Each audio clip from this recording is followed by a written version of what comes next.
We are here with Lucas Johnson, who just came back from the Indianapolis Regional over the weekend, and he played 60-card Zoodiac Infernoid. All right, and what place did you get? 6th place. There was 255 players. It was 8 rounds and top 32 invites. All right, let's take a look at the deck. All right. So we start off with the Infernoid lineup. I played 3 Decatron. Nothing surprising there. 1 Prometheus, 1 Antra, just for the names and for the effects. 3 Petrulia, the back row popper. 3 Harmadic, the monster destroyer. 2 Sightsmoths. Most people play 1. I just play 2 because if you draw 1 or mill it, it makes your feast less. Runs good.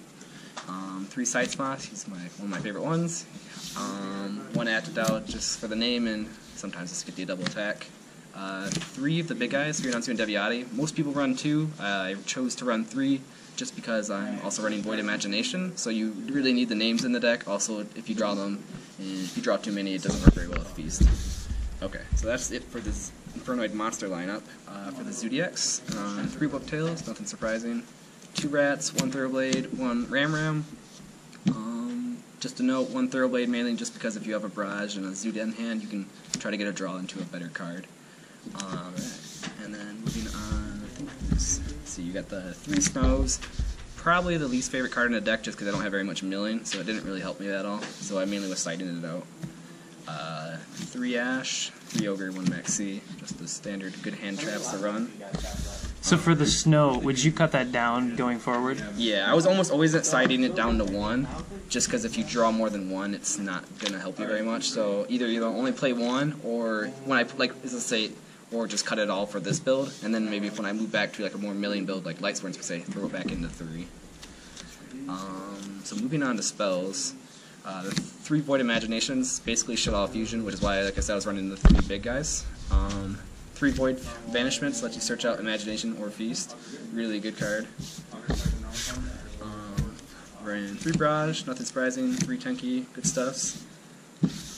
For the 1-ofs, 1 Grass, in case you ever draw it, drew it like 3-4 times. It got ashed once. 1 Soul Charge, amazing card if you draw it. 1 for 1, and Reasoning.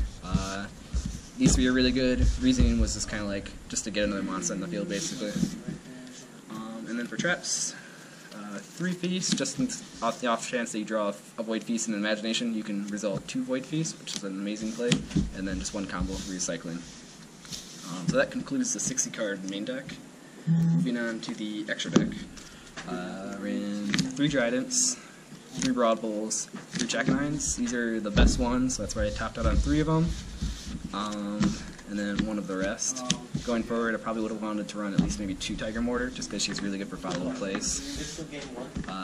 2 Tira for the Void Imagination. Usually I would send 1 to add to the Infernoid monsters in the graveyard, and then because of Perfect forcing both players to send 3 cards from the extra deck, it kind of helped like really against Zoo players, because then they would have to give up 3 more, you know, like Zoo XYZs that they didn't want to lose.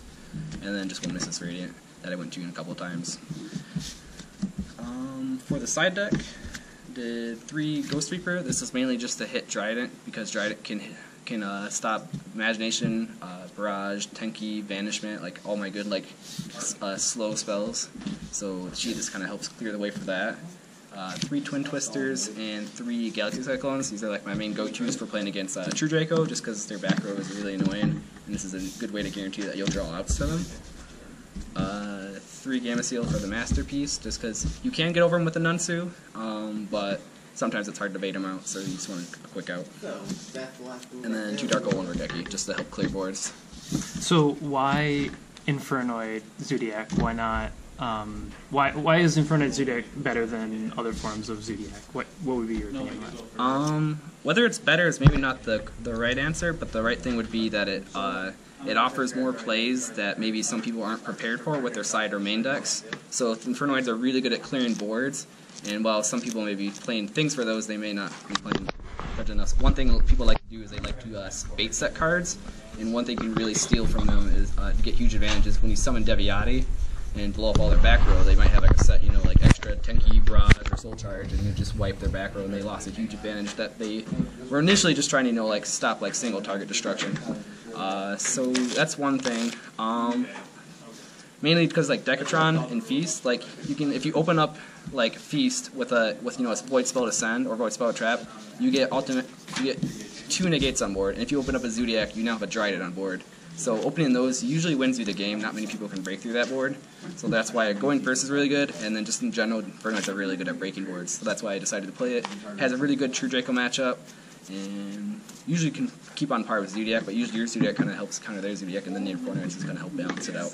And it plays well into the link rules, right? That is true, yeah. It doesn't require you to like use your extra deck too much. Zoos can usually have proved that they don't need more than one extra deck zone for most cases to play, so Infernoids don't really care about it at all. All right. Well, that sounds pretty good, man. All right, so congrats again on the top, and we'll probably see you again maybe later this season. Sounds good. Thank you.